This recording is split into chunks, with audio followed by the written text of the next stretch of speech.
एक ऐसा प्लेयर जिसने अभी तक अपने पूरे करियर में 14,000 से ज्यादा रन बनाए हो, जिस प्लेयर की ओडी हिस्ट्री में सबसे अच्छी एवरेज हो और जो प्लेयर आईसीसी रैंकिंग्स में 1200 से ज्यादा दिन नंबर 1 रहा हो। मैं बात कर रहा हूँ पाकिस्तान के स्टार क्रिकेटर बाबर आजम की। बाबर आजम ने अपने करियर में बेतहाशा अचीवमेंट्स हासिल की हैं, जैसे वो अभी तक 5 बार ICC team of the year में आ चुके हैं और 2021 में तो वो आईसीसी T20 और ODI team of the year के कैप्टन थे। लेकिन इतने कमाल के स्टैट्स और अचीवमेंट्स होने के बावजूद भी उन पर ब्लेम लगाया जाता है कि वो सिर्फ छोटी टीम्स के खिलाफ परफॉर्म करते हैं और आज वो जिस मुकाम पर हैं वो उसे डिजर्व नहीं करते, जिसकी वजह से उन्हें अक्सर जिम्बाब्वे के नाम से ट्रोल किया जाता है। पर आज तो ये हालात आ चुके हैं कि बाबर आजम के खुद के फैंस उनसे तंग आ चुके हैं। Babar Babar Babar टुड़क, Babar Babar टुड़क।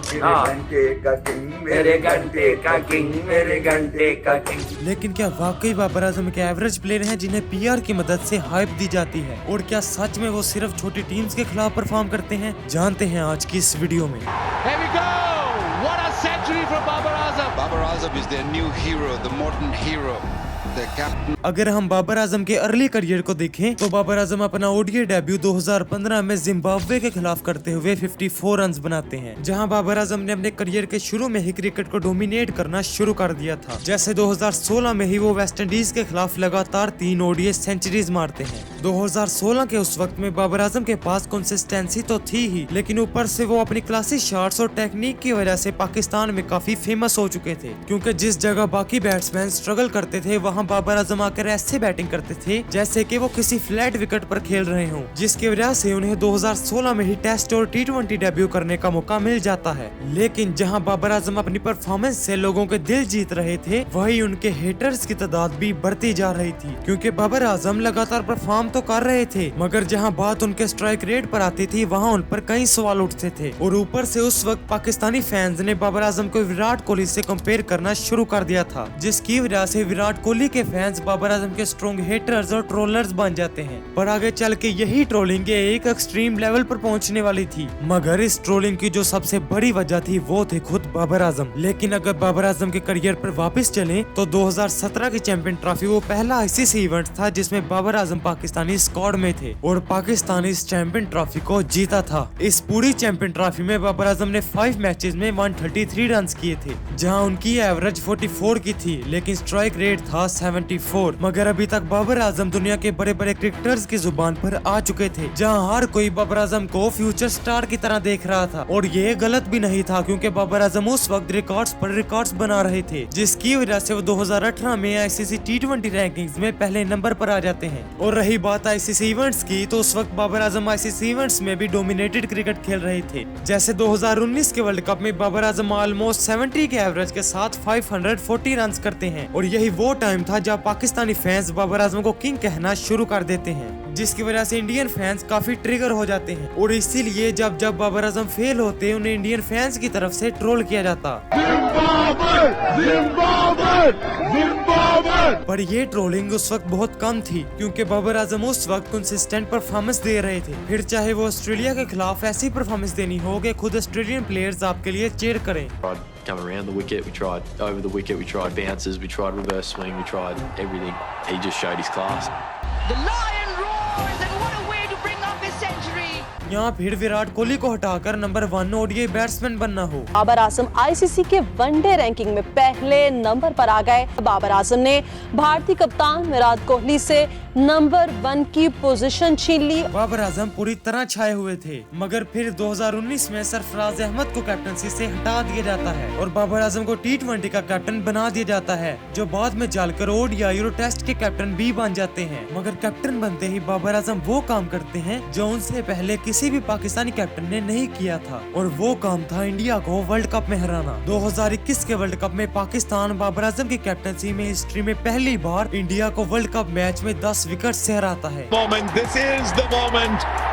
And all of Pakistan will celebrate, as will these two young men. लेकिन अगर हम बाबर आजम की बात करें तो उन्होंने इस पूरे वर्ल्ड कप में 60 के एवरेज के साथ 303 रन किए थे। पर बाबर आजम की इस परफॉर्मेंस की एक डार्क साइड भी थी। बाबर आजम ने इस पूरे वर्ल्ड कप में रन तो बनाए थे, लेकिन उनका स्ट्राइक रेट था 126 का, और इस वर्ल्ड कप का सेमीफाइनल जिसे पाकिस्तान हार गया था, उसमें भी बाबर आजम ने 34 बॉल्स पर 39 रन बनाए थे और उनका स्ट्राइक रेट था 114 का। लेकिन बाबर आजम की पीआर केकेआर इतनी स्ट्रॉन्ग थी कि इस मैच का सारा ब्लेम शाहीन अफरीदी पर डाल दिया जाता है और बाबर आजम के इस इनिंग की बात कोई नहीं करता। लेकिन फ्यूचर में भी बाबर आजम ऐसे कई इनिंग्स खेलने वाले थे, लेकिन जहां बात टेस्ट और खास तौर पर ओडीआई की आती थी वहां बाबर आजम का कोई मुकाबला नहीं था। मगर वक्त गुजरने के साथ साथ टी20 में बाबर आजम के स्ट्राइक रेट और उनकी कैप्टनसी में ब्लंडर्स पर सवाल बढ़ने लगे और ये बात साफ हो चुकी थी कि बाबर आजम प्लेयर जैसे मर्जी हो, लेकिन वो कैप्टनसी के लिए एक बहुत बुरी चॉइस है, जिसके नजारे हमें 2022 के वर्ल्ड कप में भी नजर आते हैं, जहां पाकिस्तान उस वर्ल्ड कप का फाइनल तो खेलता है, लेकिन वो कैसे खेला था ये हम सबको पता है। जिम्बाब्वे के सामने वर्ल्ड कप में हारना और इंडिया के खिलाफ मैच में आखिरी ओवर में कोई फास्ट बॉलर ना बचाना बाबर आजम की कैप्टनसी पर सवाल उठा रहा था। और ऊपर से अगर हम बाबर आजम की खुद की परफॉर्मेंस देखें तो बाबर आजम ने इस पूरे वर्ल्ड कप में 7 मैचेस में 124 रन बनाए थे, जहां उनकी एवरेज 17 की थी और स्ट्राइक रेट था 93 का। लेकिन जो ही यही बाबर आजम वापस सीरीज के मैचेस में जाते हैं तो एक बार फिर रनों के अंबार लगाने शुरू कर देते हैं और यही टाइम था जब बाबर आजम के हिटर्स को एक सुनहरा मौका मिलता है और वो बाबर आजम को इस बात पर ट्रोल करना शुरू कर देते हैं कि वो सिर्फ पाकिस्तान के फ्लैट विकेट्स और छोटी टीम्स के खिलाफ ही रन करते हैं।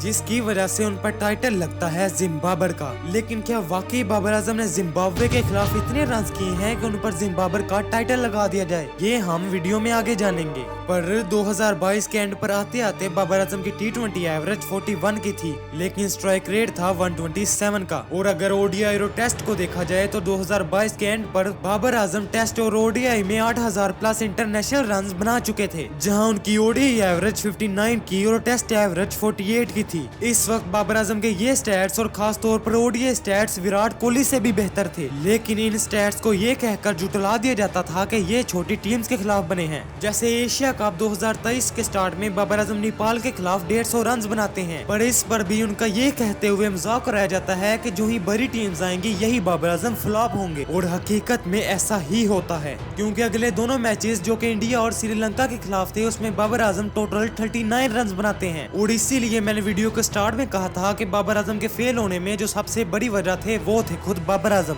जैसे 2023 के वर्ल्ड कप में पाकिस्तान ग्रुप स्टेज से बाहर हो जाता है, लेकिन अगर बाबर आजम को देखा जाए तो उन्होंने इस पूरे वर्ल्ड कप में 320 रन किए थे, जहां उनकी एवरेज 56 से कम होकर 40 पर और स्ट्राइक रेट 89 से 82 पर आ गया था। वहीं उनके कॉम्पिटिटर विराट कोहली ने इस पूरे वर्ल्ड कप में 765 रन किए थे, जहां उनकी एवरेज थी 95 की और स्ट्राइक रेट था 90 का। और इस वर्ल्ड कप के स्टार्ट में बाबर आजम की रैंकिंग भी छिन गई थी, लेकिन ये वर्ल्ड कप खत्म होते ही बाबर आजम सीरीज के मैचेस में परफॉर्म करके अपनी रैंकिंग वापस ले लेते हैं और 2024 आते आते Babar Azam 5000 ODI run complete कर लेते हैं और वो ये अचीवमेंट हासिल करने वाले फास्टेस्ट प्लेयर थे। लेकिन अब बाबर आजम के सामने एक बार फिर एक आईसीसी इवेंट खड़ा था और वो था 2024 का टी20 वर्ल्ड कप। ये वर्ल्ड कप पाकिस्तान के लिए एक ड्रोना ख्वाब साबित होता है, जहाँ पाकिस्तान यूएसए तक से हार जाता है। लेकिन अगर बाबर आजम की बात की जाए तो उन्होंने इस पूरे वर्ल्ड कप में 40 के एवरेज के साथ 122 रन किए थे, पर क्योंकि उनके ये रन लूजिंग काज में थे और इसीलिए उनके इन रन को भी पूरी तरह इग्नोर कर दिया जाता है। और इसी तरह अगर चैंपियन ट्रॉफी की बात करें तो उसमें भी बाबर आजम की एवरेज 43 की है, लेकिन क्योंकि पाकिस्तान इस चैंपियन ट्रॉफी में बुरी तरह फेल हुआ है उसकी वजह से बाबर आजम के इन रन का कोई मतलब नहीं। पर अगर हम बाबर आजम के आज तक के स्टैट्स को देखें तो वो अभी तक 14000 प्लस इंटरनेशनल रन बना चुके हैं,